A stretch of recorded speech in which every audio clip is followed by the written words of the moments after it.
அலைக்கும் ரஹ்மத்துல்லாஹி பரகாத்து. தாயிஃப் நகரத்தில்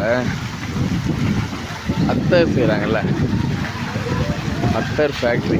இந்த பூவெலாம் போட்டு அதில் அத்தர், அதுக்கு உண்டான இது அத்தர் ஃபேக்ட்ரியில் இந்த இது மாதிரி சுனி போட்டு பண்ணுறாங்க.